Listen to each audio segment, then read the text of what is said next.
Hey everybody, happy Monday. I am so excited that you're joining us this week on our booking marathon challenge. The first thing you're going to need if you're going to book any shows this week is a who do you know list. And you should always keep a running, living document, a who do you know list. Some people keep it in an Excel spreadsheet, some people keep it written on a piece of paper. Whatever works for you is great. But just have that list of people that you can always be adding to when you think of new names. If you're starting out with a blank sheet this morning and you don't know who to put on that list, I would definitely recommend picking up a copy of your stylist handbook and flipping to page 25 and using the categories on there to get started, thinking about different segments, groups of people where you might know people.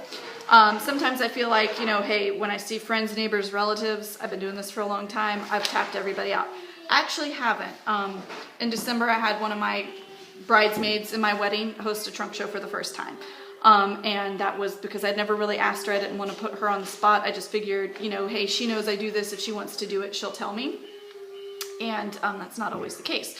So you got to offer it up to people. But there are a lot of resources outside of this list for getting contacts. I would say Facebook is a huge one for me. If somebody likes my fan page or if somebody likes a picture that I post, they go on my who do you know list. And I often turn to my Facebook contact list for ideas of names of people, that might jump out at me. Each time it might be somebody different that I reach out to. I also look at your Christmas card list. You just sent those out. If there's anybody on that Christmas card list that you did not, have never talked to about hosting a trunk show, why not? They should go on your who do you know list. And as you're kind of brainstorming and building this, I definitely recommend locking yourself in a room by yourself where it's quiet for about 15 minutes to just throw the names down on the list. Don't prejudge, add anybody and everybody who comes to mind. For some reason, they're coming to your mind. You should take note of that.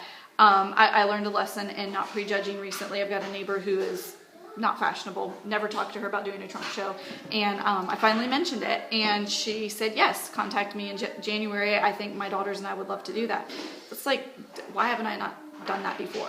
So you don't have to know the person really well for them to be on your list. You just have to know who they are, have a reason, and have contact email or phone number for them.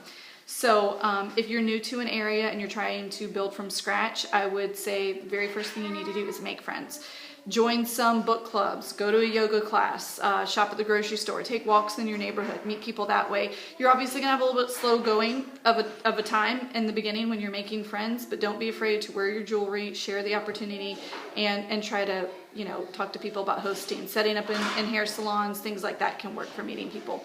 But for this week, I just challenge you to dig deep and think of as many people as you can think of. If you know an office manager at a building, maybe you could go set up and do a trunk show in their lobby. Or, if you've got friends that work full time and they could do a conference room trunk show. Don't be afraid to try to do one if you're a stay-at-home mom and you've got friends with little kids. Do a morning trunk show. That can work too. Coffee and couture. They don't even have to have a babysitter, so that works really well. So just kind of think, brainstorm. If you're having any trouble at all, give me a call. My kids are in the background. Give me a call or call your upline or just share on our Facebook page the challenges you're running into. And the last quick tip I have is if you're hitting a roadblock with thinking of names, if you have a good friend, sister, mother, or even your husband, somebody that that knows you well, brainstorm with them, get them to help you. And finally, the last tip that I have, and I have not actually done this myself, but I heard this from Alex Wolverton, and it's what I plan to do this week, is she goes through her husband's contact list, and she looks for names on there of people that she might be able to contact and reach out to, and that is a little bit scary, but it's a good idea, and it's worked for her, so I thought I would share that here. Good luck!